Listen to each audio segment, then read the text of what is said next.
নমস্কার। জজবাত 24 বাংলা।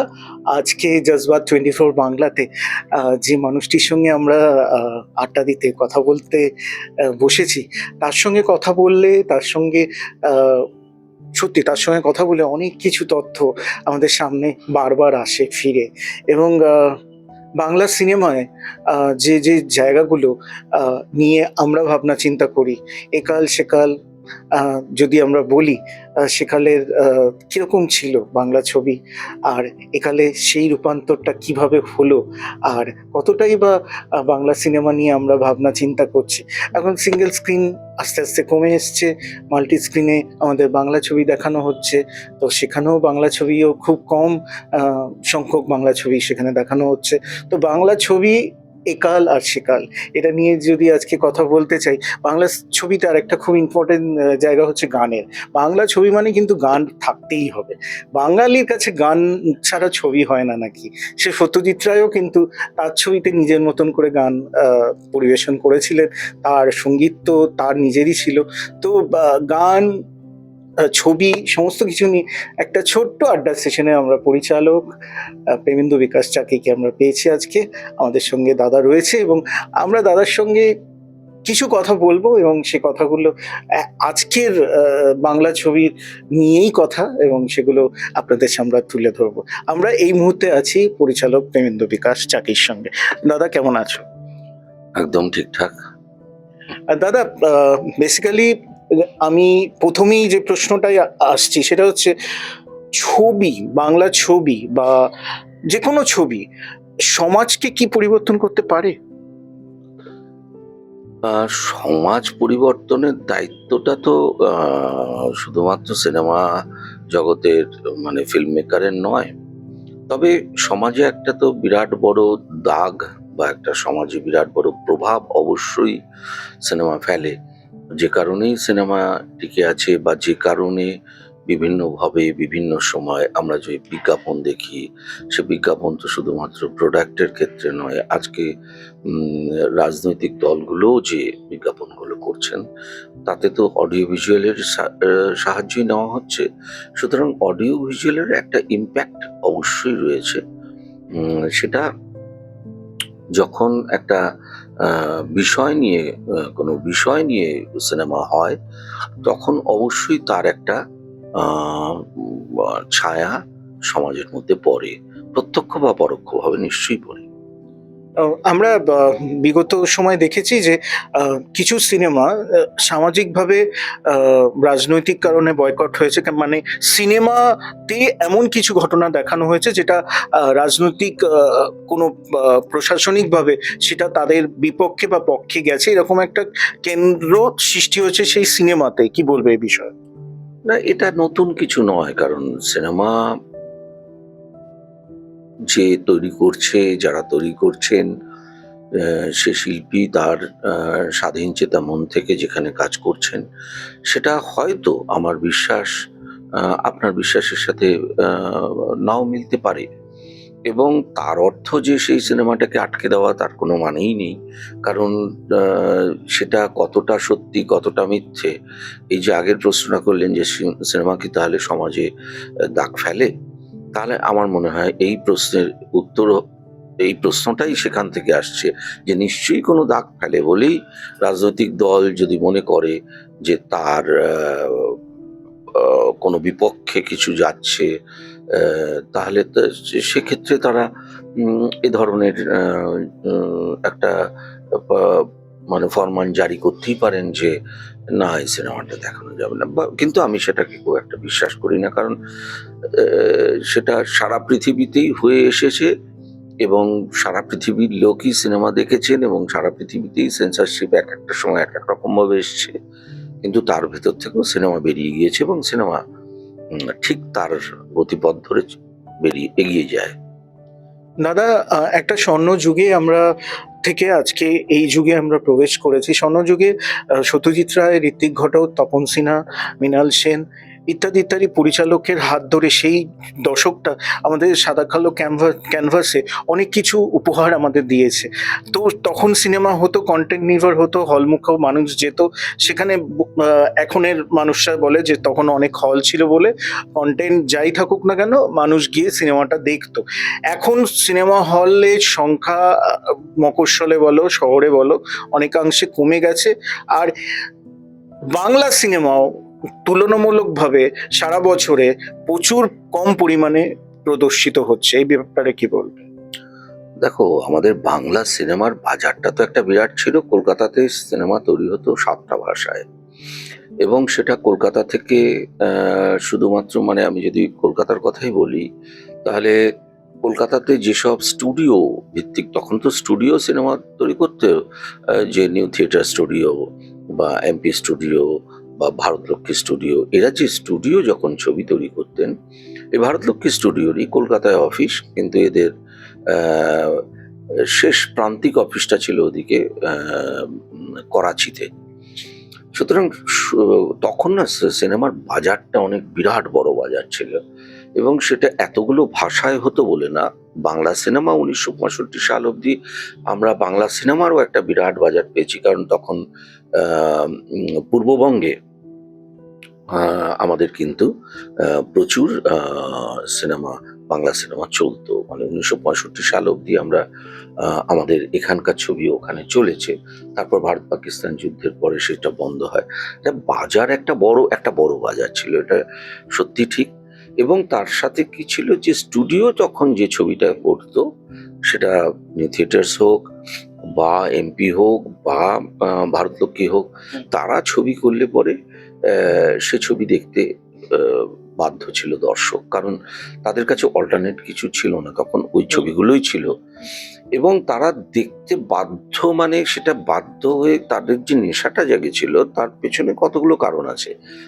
প্রথমত হচ্ছে হলো যে তারা সাহিত্য ভিত্তিক মানে ছবিগুলো দেখতেন, যে সাহিত্যগুলো তারা পড়তেন তারই একটা চিত্ররূপ দেখতেন সেখানে। সেটা একটা তাদের অনেক সময় তাদের যে পড়া সাহিত্যগুলোকে তারা যখন চিত্রায়ন দেখতেন পর্দায়, তার একটা মজা তারা পেয়েছেন। তারপরে হচ্ছে হলো যে দেশভাগের পরে যখন বাঙালির মানসিক অবস্থা, অর্থনৈতিক অবস্থা, সমস্ত দিক থেকে যখন একটা চাপ আসছে, সেখানে দাঁড়িয়ে হঠাৎ করে একজন আইডল পান তারা, সেটা হচ্ছে হলো উত্তম কুমার।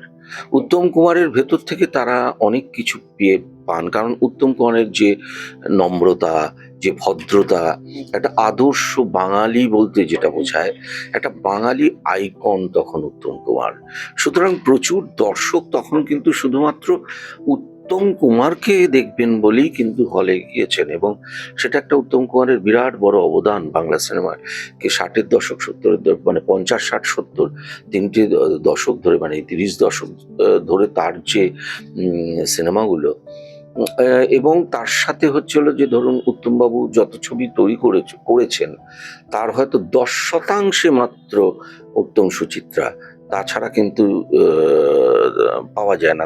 তাছাড়া উনি বিভিন্ন সময় বিভিন্ন অভিনেত্রীদের সাথে কাজ করেছেন, মালা সিনহা, সাবিত্রী চট্টোপাধ্যায়, মাধবী চট্টোপাধ্যায় থেকে শুরু করে তনুজা, সবার সাথে। কিন্তু এই যে 10%, অর্থাৎ মাত্র কয়েকটি ছবি, 25-30টি ছবি, সেই ছবিগুলো কিন্তু আইকন, এবং সেটা শুধুমাত্র বাংলা সিনেমার আইকন না, পৃথিবীতে এইরকম জুটি, এরকম রোমান্টিক জুটি কিন্তু খুঁজে পাওয়া বিরল, মানে উত্তম সুচিত্রা। এবং সেখানে একটা জিনিস লক্ষ্য করলে দেখা যায় যে উত্তমবাবুর সাথে যখন এবং উত্তমবাবু অধিকাংশ সময় সেক্ষেত্রে হেমন্তবাবু গান গেয়েছেন, এবং সুচিত্রার সাথে সন্ধ্যা মুখোপাধ্যায়। আহ, কিন্তু এই যে হেমন্ত এবং সন্ধ্যার যে মানে জুটি, তারা একত্রিতভাবে কিন্তু একমাত্র বোধহয় সপ্তপদীতে গান গেয়েছেন, কিন্তু সপ্তপদীতে সন্ধ্যা মুখোপাধ্যায়ের একটা হামিং ছিল, কিন্তু পুরো গান ছিল না। কিন্তু তাছাড়া দুজনের কিন্তু ডুয়েট কোথাও নেই, অথচ হিট। মানে এটা একটা বিরাট বড় ব্যাপার যে সেই সময় দাঁড়িয়ে উত্তম কুমার এবং সুচিত্রা সেনের যে মিথ তৈরি হয়েছিল, হ্যাঁ, সেটা আমাদের বাংলা সিনেমাকে অনেকটাই অক্সিজেন জুগিয়েছিল। এবং শুধুমাত্র উত্তম কুমার যে রোমান্টিক সিনেমাই করেছেন তা তো নয়, তিনি সত্যজিৎ রায়ের মতো পরিচালকের সাথেও কাজ করেছেন, নায়কের মতো ওরকম চরিত্র করেছেন, আবার তিনি যদুবংশী কাজ করেছেন, তিনি শেষঙ্কে কাজ করেছেন, তিনি অ্যান্টনি ফিরিঙ্গি করেছেন, স্ত্রীর মতো ছবি করেছেন, তিনি ভেঙেছেন। আবার তিনি দেবদাস যখন করেছেন, তিনি কিন্তু দেবদাসে যেহেতু তার আগে আমাদের বড়ুয়া সাহেব করেছিলেন, সুতরাং তিনি কিন্তু দেবদাসে গিয়ে দেবদাস করলেন না, হ্যাঁ, উনি কিন্তু চুনিলাল করলেন। অর্থাৎ উত্তমবাবু খুব ভালোভাবে জানতেন যে কোন চরিত্রে তাকে মানাবে এবং কোন চরিত্রটা তিনি করবেন। মানে উত্তমবাবুর শ্যাটা বোস বা সন্ন্যাসী রাজাতে উত্তম কুমার, বা আমরা রামের সুমতিতে উত্তম কুমার, মানে খোকাবাবুর প্রত্যাবর্তনে উত্তম কুমার, এই যে উত্তম কুমারের এত যে বিভিন্ন রকমের রূপ আমরা পেয়েছি, সেটা পেয়েছি কারণ সেই সময় অন্য কোনো মিডিয়া ছিল না, শুধুমাত্র সিনেমাটা ছিল। এখন সেখানে বাজার ছোট। আমরা যদি 70-এর দশকের কথা বলি, কি 70 কেন, আপনি 90-এর দশকের কথা বললে পরেও 90-এর দশকে আমাদের পশ্চিমবঙ্গে প্রায় 400-র উপর হল ছিল। এখন যেখানে দাঁড়িয়ে সিঙ্গেল স্ক্রিনের সংখ্যা প্রায় 70-এর আশেপাশে, এবং সর্বসাকুল্যে মাল্টিপ্লেক্স নিয়ে ওই 120 মতো হবে। তাহলে হলের সংখ্যাও কমে গেছে, ছবির যোগানও কমে গেছে, আর ওই রকম একটা মিথ নেই, এবং সে ধরনের কন্টেন্ট হয়তো পাচ্ছে না, আমরা দিতে পারছি না বলেই দর্শক কিছুটা বিচ্ছিন্ন হয়ে গেছে। একদম এই ছবির যোগান এবং ছবির স্লট নিয়ে আমি দাদার কাছে ফিরবো, তার আগে আমি আরেকটা বিষয় নিয়ে একটু কথা বলতে চাই। বাংলা সিনেমায় গান, যেটা সবচেয়ে খুব গুরুত্বপূর্ণ একটা বিষয়, গান ছাড়া বাংলা সিনেমা কিন্তু ভালো লাগার জায়গায় নেই। মানে মানুষ, আমরা বাঙালিরা আট থেকে আসি, এই গানের ব্যাপারটায় আমরা ভীষণভাবে ইন্টারেস্টেড, আমরা গানকে ভালোবাসি, গান নিয়ে আমাদের ভাবনা চিন্তা সব ক্ষেত্রেই। আমরা সত্যজিৎ রায় ছবি বা মৃণাল সেন বা তপন সিনহা, যারই ছবি দেখি না কেন, অল্প বিস্তর গানের একটা প্রভাব রয়েছে। এই বিষয়ে কি বলবে?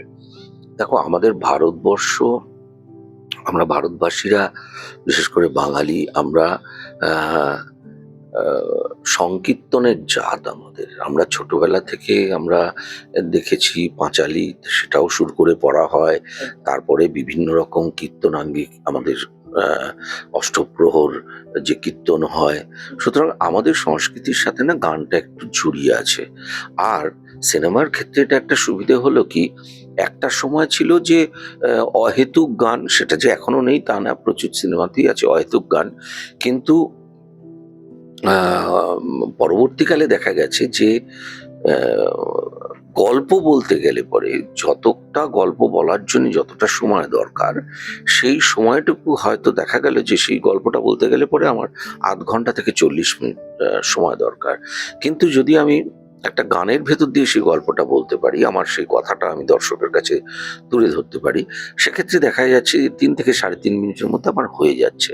সেই অস্ত্রটা কিন্তু বাংলা ছবিতে, কেন ভারতীয় ছবিতে ব্যবহার করা হয়, কারণ ভারতীয় কালচারে গানটা প্রত্যেকের ভেতরেই রয়েছে, মানে আমরা গান শুনে অভ্যস্ত।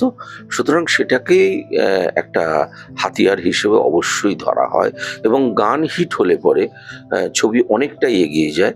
এবং অনেক ক্ষেত্রে দেখা যায় যে ছবি হিট হয়নি কিন্তু ছবির গান হিট হয়ে গেছে। আবার অনেক সময় আছে যে এমনও হয়েছে যে ছবি হতে পারছে না, মানে ছবি আটকে গেছে, কিন্তু তার গান আগে রিলিজ হওয়াতে, গান হিট হয়ে যাওয়াতে সে ছবি পরবর্তীকালে হিট হয়েছে। উদাহরণস্বরূপ আমি বলতে পারি ত্রয়ী বলে যে ছবিটা, সেই ছবিটা, হ্যাঁ, সেটা, এবং চুমকি মানে দেবশ্রী রায়ের প্রথম হিরোইন, সে ছবি কিন্তু আগে গান হিট হয়ে যায়, এবং গান হিট হওয়ার পরে কিন্তু ছবি কমপ্লিট হয়, কারণ ছবিটা আটকে গিয়েছিল, বহুবার বহু সমস্যার মধ্যে পড়েছিল। সুতরাং এই উদাহরণ আছে যে গান আমাদের ছবি বাঁচিয়েছে।